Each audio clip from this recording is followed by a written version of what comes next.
Lord, please bless my plans for my family. Panginoon, maraming salamat sa laging pagbibigay ng mga araw na puno ng blessings. Salamat sa proteksyon mo na lagi kong kasama para sa akin at aking buong pamilya. Thanks always for your provision, your guidance and protection. Thank you also, God, for faithfulness and love for us, Lord. Panginoon, i-bless niyo po ang aking plano sa aking buhay at sa aking pamilya.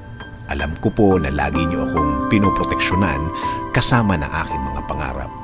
Panginoon, hindi po ako isang perpektong tao at alam ko po na hindi rin perpekto ang aking plano. Pero kayo na po ang bahalang mag-ayos ng mga mangyayari.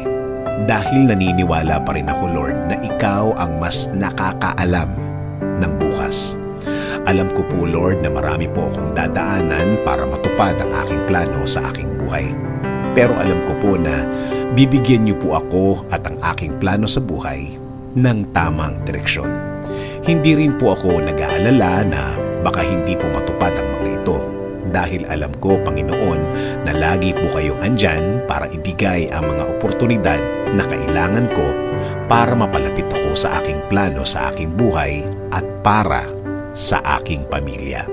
Alam ko po na ipapadala niyo rin sa way ko ang tamang tao para po makatulong sa aking plano, Panginoon. At ang mga taong ito ay gagabayan din ako sa aking mga gagawin.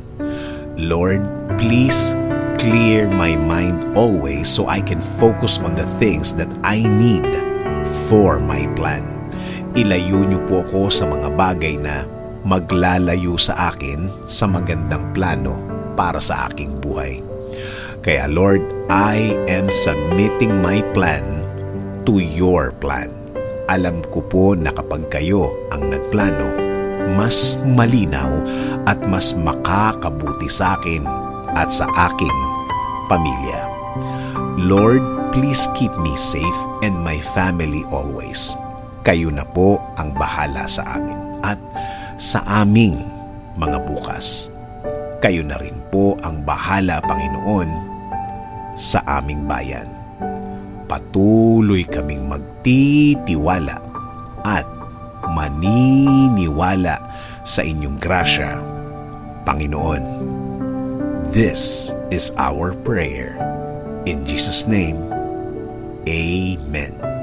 Sabi nga sa Proverbs 16:3, commit to the Lord whatever you do, and He will establish your plans.